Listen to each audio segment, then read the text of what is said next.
Idée.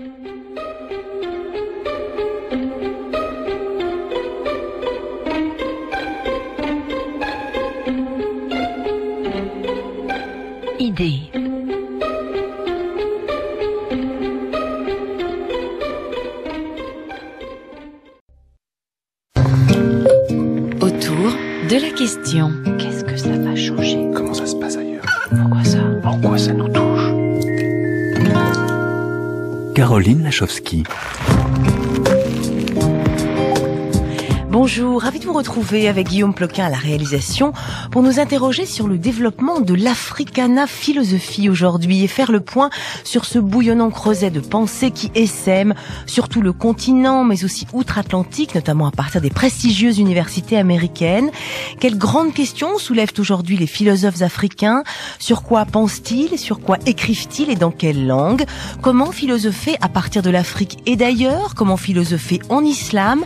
Et pourquoi cela devrait nous intéresser? Voilà ce que nous allons demander à notre invité, le philosophe sénégalais Souleymane Bachir Diagne, actuellement professeur à l'université de Columbia à New York, autour de la question « Quelle philosophie pour l'Afrique ?» Bienvenue.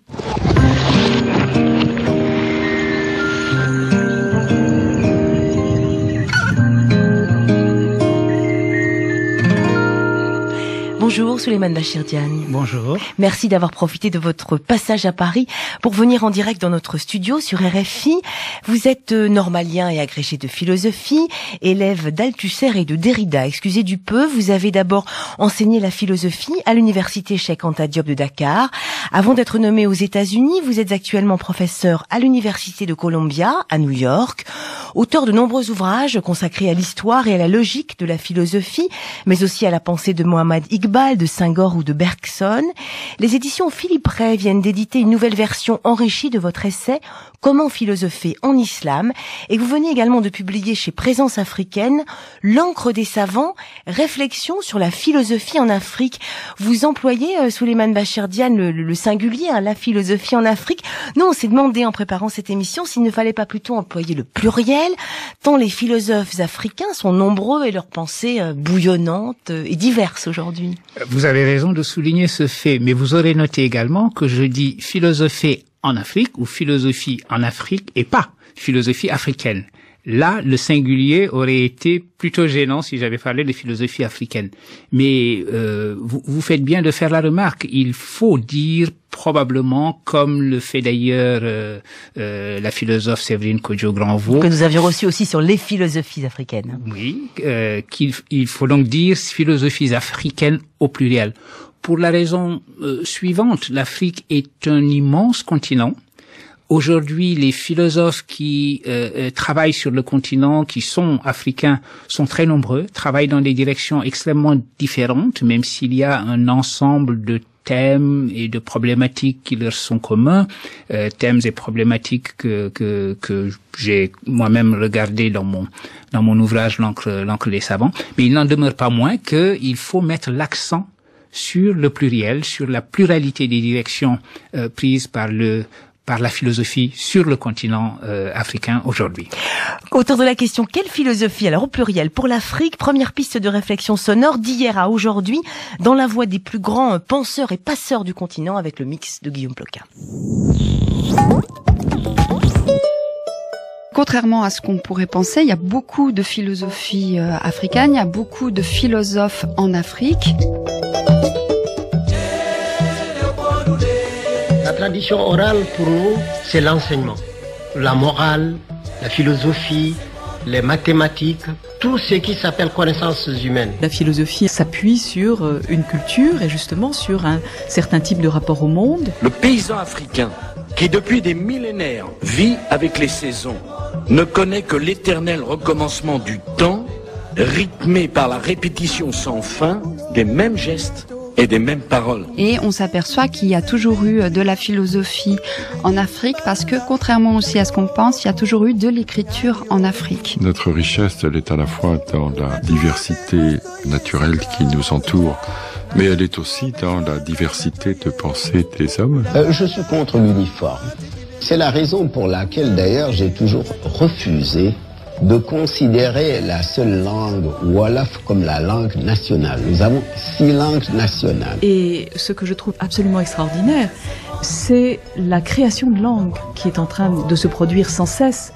Par exemple, en Côte d'Ivoire, le Nouchi. La 52e session ordinaire de la Commission africaine des droits de l'homme et des peuples s'est ouverte à la Fondation Félix Houphouët-Boigny de Yamoussoukro, la capitale politique de la Côte d'Ivoire. C'est extrêmement important de diffuser, de faire connaître ces grands hommes pour toutes les jeunes générations qui ont besoin de pouvoir s'identifier à des intellectuels qui viennent de leur propre continent. Souleymane Bachir Diagne, que vous inspire ce que vous venez d'entendre? Écoutez, je vais m'arrêter d'abord sur ce propos de Senghor. C'était un bonheur d'entendre la voix de Senghor se prononçant contre l'uniforme, disant que c'est d'ailleurs la raison pour laquelle dans son pays, qui est le mien également, le Sénégal, bien que pratiquement tout le monde parle le Wolof, il n'a jamais voulu faire de cet état de choses une politique qui consisterait à dire, par exemple, que le Wolof est la langue des Sénégalais. Ce souci du pluriel, maintenir la pluralité et l'ouverture à la multiplicité est quelque chose de très important. De la langue donc de la pensée et des pensées. Hein. Exactement, exactement. La pluralité des langues est une bénédiction. L'après Babel, la malédiction de Babel, contrairement à ce que l'on pourrait croire, peut s'avérer une bénédiction. Parce que chaque langue donne de l'aventure humaine un visage particulier et la multiplication des visages de l'aventure humaine est une richesse formidable. Ce qui m'amène d'ailleurs à un autre élément que j'ai entendu. J'ai entendu la voix de ma collègue, mon amie Barbara Cassin, qui est philologue et philosophe, qui est philosophe parce que philologue, c'est une philosophe des langues justement, de la multiplication, de la multiplicité des langues et une philosophe de la traduction, dont l'influence sur moi est profonde et cette influence d'ailleurs se sent dans mon livre L'encre des savants où je fais comme elle, je m'installe pour ainsi dire entre les langues pour penser philosophiquement. Oui. Et justement autour de la question quelle philosophie pour l'Afrique, quand on dit pour l'Afrique, entre les langues de l'Afrique, qu'est-ce que c'est que l'Afrique finalement? Mais oui, mais l'Afrique est une multiplicité, il faut le dire. C'est une pluralité de cultures, une pluralité de langues, un foisonnement de langues même. Mais une fois que l'on a dit cela, il faut également dire que c'est quand même une unité aussi profonde. Quoi, une unité dans la diversité, enfin quelque chose comme ça. Dans la diversité. Ouais. Par exemple, fractionner l'Afrique ne sert à rien d'une part et obscurcit d'une certaine façon la manière dont on peut comprendre l'histoire intellectuelle africaine. Par exemple, dire qu'il y a une Afrique du Nord qui serait radicalement différente d'une Afrique subsaharienne, c'est oublier que le Sahara n'a jamais été un mur infranchissable, que le Sahara a toujours été parcouru dans un sens et dans l'autre par des biens, par des personnes malheureusement, il faut également évoquer l'esclavage, mais également par des idées et par des livres. Et ce qui fait que si vous voulez comprendre l'histoire de l'Afrique de l'Ouest, par exemple musulmane, on ne peut comprendre cette histoire sur le plan intellectuel qu'en relation avec le Maghreb et même le sud de l'Espagne. Donc une Afrique des échanges. C'est une Afrique des échanges. Voilà pourquoi il faut tenir les deux bouts de la chaîne.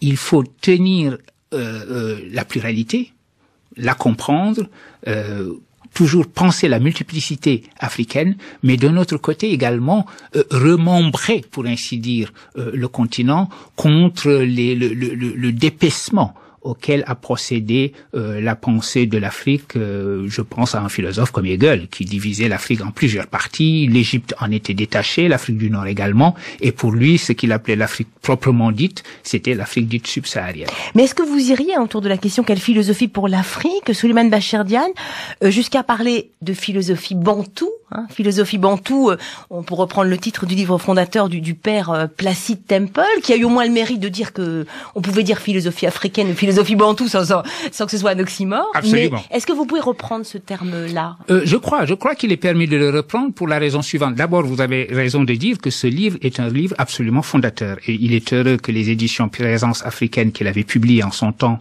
juste après la Deuxième Guerre mondiale, aient décidé de le rééditer aujourd'hui. Parce que ce livre, pour la première fois, associait, et vous venez de le dire, philosophie et une population africaine, les Bantous. Maintenant, pour dire que tous les Bantous penseraient de la même manière et qu'il y aurait une philosophie bantoue qui serait unanimement partagée par tous les Bantous dont ils seraient porteurs, évidemment, ça n'a pas de sens. Et cela a été justement dénoncé par tous ceux qui ont lu et critiqué l'ouvrage La philosophie bantoue. En revanche, cette expression a un sens lorsque derrière bantou, on voit les langues bantoues. S'il s'agit d'avoir une approche de ces langues, de voir les possibilités philosophiques qui sont inscrites dans cette langue, dans leur manière de dire, de faire à leur propos, par exemple, ce qui a été fait pour la langue grecque, parce que on sait la parenté profonde qu'il y a entre les catégories logiques et les catégories de lettres telles qu'elles ont été énumérées par le philosophe Aristote et la langue grecque elle-même. D'une certaine façon, les catégories, si elles n'en sont pas le décalque, sont quand même le miroir, pour ainsi dire, de la langue grecque. Donc, mesurer nos concepts philosophiques à l'aune aussi des mots de la langue est une démarche importante. Si on fait cela pour les langues bantoues, à ce moment-là, il y a un sens à parler de philosophie bantoue comme d'une tâche de réflexion sur la langue et sur la philosophie dont elle indique la possibilité, pour ainsi dire. Autour de la question, quelle philosophie pour l'Afrique et comment puiser donc dans cette philosophie bantoue, dans ce creuset d'Africana philosophie aujourd'hui? Et si on s'inspirait de la nation arc-en-ciel de Nelson Mandela, hommage à Madiba que vous avez voulu sur RFI, absolument. Myriam Makeba. Merci pour cela.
KwaZulu, Myriam Makeba sur RFI, autour de la question quelle philosophie pour l'Afrique?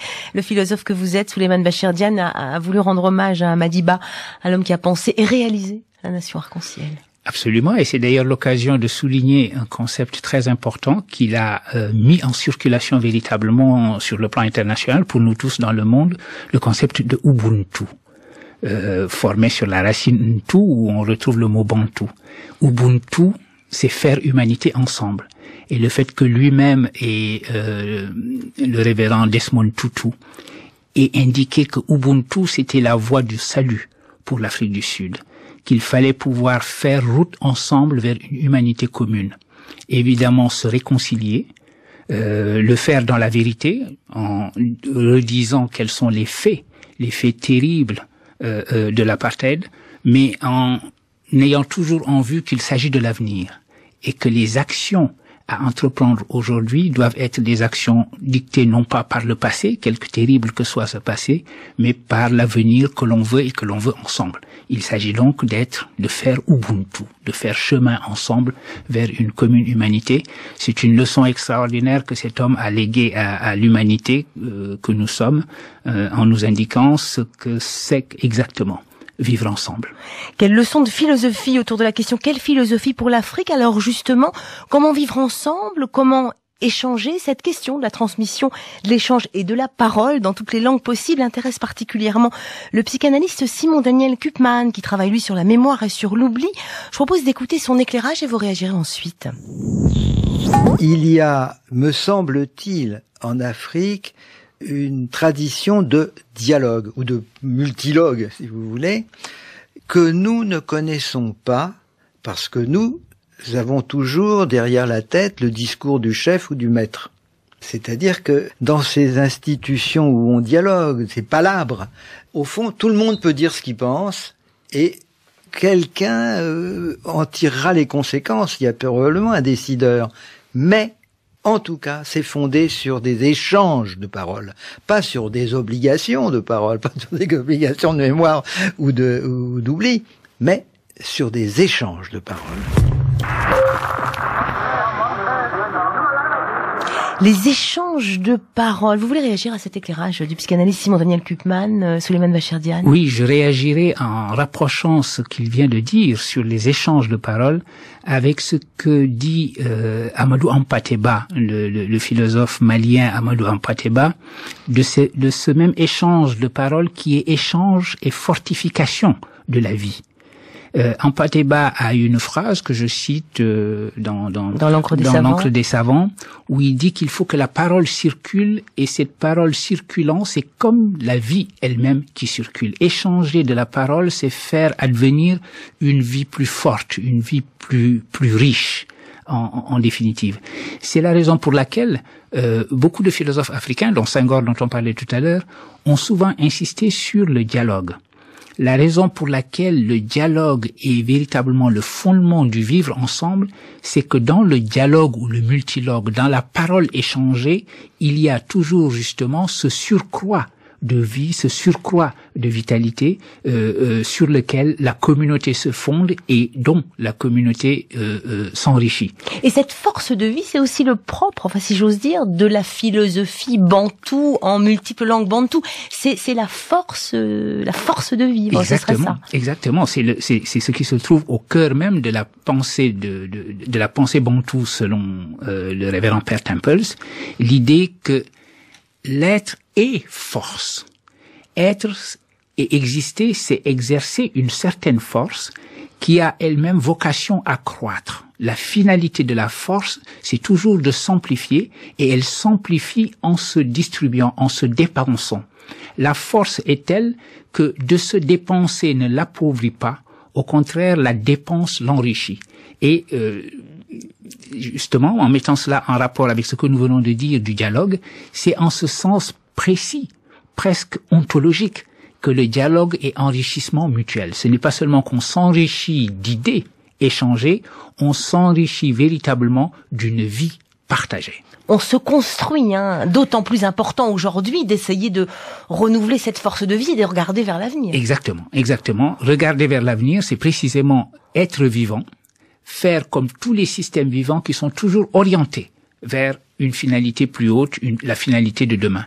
Et comprendre, et c'est tout le sens de la pensée prospective, comprendre encore une fois que le sens doit nous venir du futur et non pas nous pousser par derrière. Les actions à mener sont des actions qui ouvrent le futur que l'on voudrait inventées et non pas des actions qui sont dictées par un passé lui-même révolu. Autour de la question quelle philosophie pour l'Afrique, nous continuons dans cet esprit de palabre, de découvrir toute la vivacité, l'intensité de l'Africana philosophie avec vous, Souleymane Bachir Diagne.